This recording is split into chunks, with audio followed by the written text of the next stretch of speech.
Hello and welcome back to the course. This video will discuss the fire safety legislation and risk assessments that you have to abide by. So let's jump right into it. To start with, let's talk about fire safety laws. To meet fire safety law requirements, workplaces need to meet the following basic criteria. The Regulatory Reform Fire Safety Order 2005 covers general fire safety in England and Wales. In Scotland, requirements on general fire safety are covered in Part 3 of the Fire Scotland Act 2005, supported by the Fire Safety Scotland Regulations 2006. The Dangerous Substances and Explosive Atmospheres Regulations 2002, or DSEER, outlines the employer's responsibilities to prevent explosions in the workplace. The Dangerous Substances and Explosive Atmospheres Regulations 2002, DSEER, require employers to assess the risk of fires and explosions arising from work activities involving dangerous substances and to eliminate or reduce these risks. In the majority of premises, local fire and rescue authorities are responsible for enforcing this fire safety legislation. The DSEER 2002 regulations cover items that are flammable, explosive, and oxidizing. Substances of this kind require tight regulation, and if your company uses such substances regularly, you and your colleagues must undergo specific DSEER training. For example, the warning sign for explosive atmospheres is just the letters EX in black font on a yellow background. A triangular symbol indicates there is an explosive atmosphere nearby. And a hexagonal symbol indicates this device has been certified for use in EX environments. Now, let's discuss risk assessments. As part of your role as someone who is concerned with fire safety, you will need to carry out these assessments to ensure all potential fire hazards are accounted for, their potential effects, and how these can be controlled. Certain terms will be useful to consider when discussing, drafting, and implementing risk assessments. Let's get to know these a little bit better. Reasonable practicality or realistically possible. No business has infinite resources at its command. A good risk assessment is realistic, and its suggested implementations are possible. Everything a risk assessment suggests should be possible within the limitations of the relevant workplaces. Suitable. Every workplace is different, for one reason or another. Risk assessments may not be transferable between two different offices of the same company. A good risk assessment is tailored to the specific nature, task, and environment of your particular workplace. Sustainable. A good risk assessment understands that workplaces are in constant flux. The design of the precautions and procedures you suggest implementing should not be so rigid that they cannot be altered as the workplace changes. Examples of such changes might include an increase in employee numbers, anticipation of greater customer foot traffic, new materials being regularly stored on site, etc. Competent person. The selected individual whose role it is to carry out the risk assessment must have the relevant knowledge, experience, training, and understanding to fulfill the role properly. They will need to keep a full record of all they do and not be afraid to ask for appropriate assistance when required. Examples of things they will need include knowledge of health and safety executive guidelines, training in how to develop an action plan, understanding of all necessary information for a risk assessment. Hierarchy of control. This term means the order in which a given workplace should implement all the prescribed control and precautionary measures. There are 5 crucial steps of an effective fire risk assessment.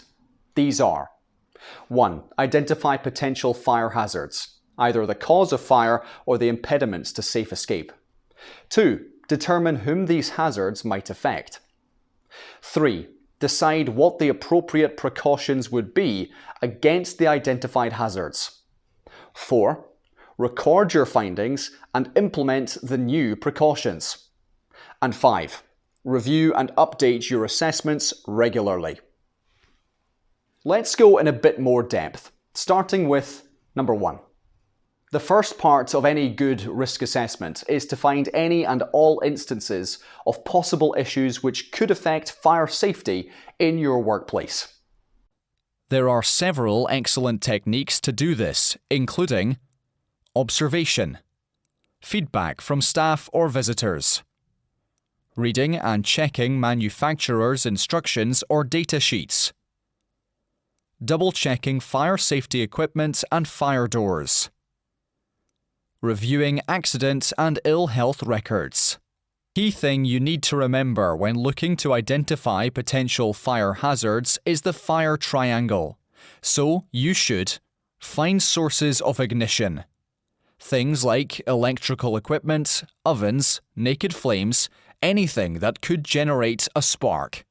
Locate potential fire fuels, flammable chemicals, paper, wood, cooking oil, etc. Log them, catalogue them, and keep them as far away from sources of ignition as possible. Determine additional sources of oxygen. Are there any oxidizing chemicals in your office? Are there fans or ventilation systems that could redirect air? Can these be shut down in the event of a fire? As for number 2, consider who is at risk in the event of specific fires in specific places. If you've identified where a fire could happen, find out who it would affect. Potential risk-laden groups could include employees, customers, visitors, and members of the public. Lone workers or night workers are at greater risk in the event of a fire.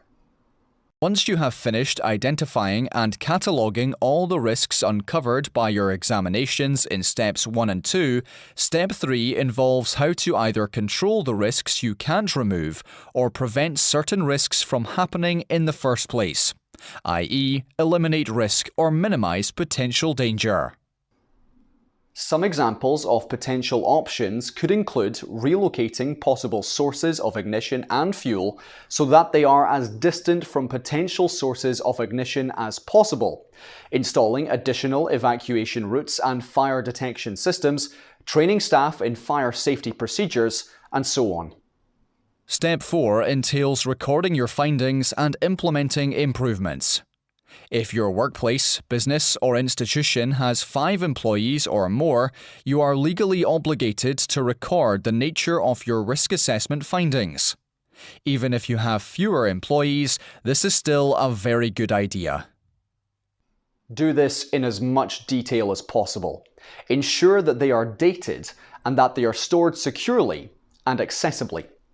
And finally, step 5 is to review and update your risk assessment. You need to set a regular routine of checking and rechecking to see whether enough has changed that a change in fire safety protocols is needed. Now, while there is no legally mandated time window as to how often you need to do this, a maximum gap between assessments of 6 months is recommended. The formal, legally required, large-scale risk assessments are not the only things you need to do when assessing the safety of a given work environment.